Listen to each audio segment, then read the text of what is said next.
નમસ્કાર. ક્યારે વિચાર્યું છે કે ઘરને કલર કરવાનું કામ જે આપણને સાવ સામાન્ય લાગે છે એમાં પણ ગણિત અને વિજ્ઞાન છુપાયેલું છે?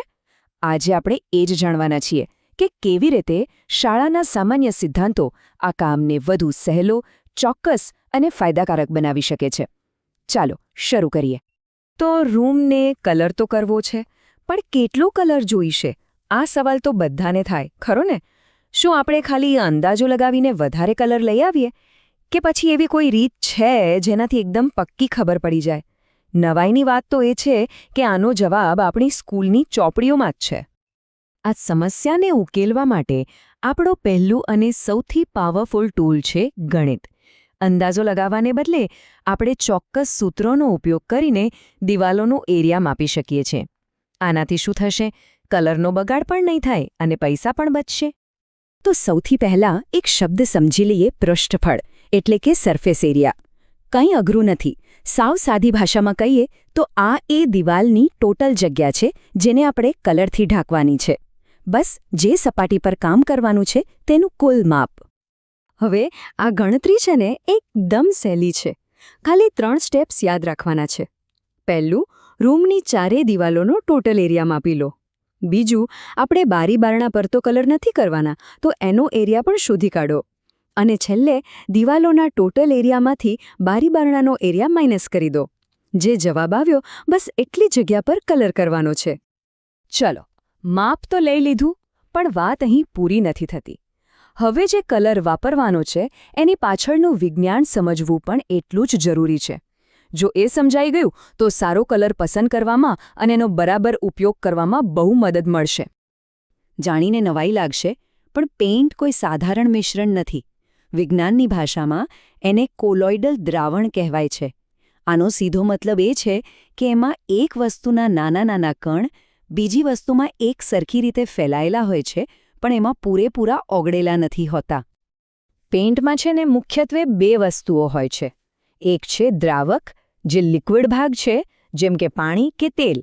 એનું કામ છે કલરના કણોને પોતાની અંદર રાખીને દિવાલ પર ફેલાવવામાં મદદ કરવાનું. અને બીજું છે રંગદ્રવ્યો, એટલે કે પેલા ઘન કણો જે અસલી રંગ, ચમક અને મજબૂતી આપે છે. તો જ્યારે આપણે દિવાલ પર કલર લગાવીએ છીએ ત્યારે 3 કમાલની સાયન્ટિફિક પ્રોસેસ થાય છે.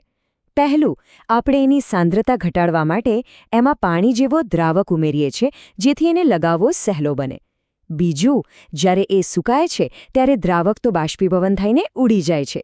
અને છેલ્લે, એડહેશન નામની એક તાકાતને કારણે રંગના કણ દિવાલ પર મજબૂતીથી ચોંટી જાય છે અને એક સરસ પડ બનાવે છે. ઓકે, તો હવે આપણને ગણિતના સૂત્રો પણ ખબર છે અને વિજ્ઞાનના સિદ્ધાંતો પણ. તો ચાલો હવે આ બંનેને ભેગા કરીએ અને આપણી અસલી સમસ્યાનો ઉકેલ લાવીએ એક રિયલ લાઈફ ઉદાહરણ સાથે. ચાલો એક ઉદાહરણ લઈએ. માની લો કે આપણો રૂમ 12 ફૂટ લાંબો, 10 ફૂટ પહોળો અને 10 ફૂટ ઊંચો છે.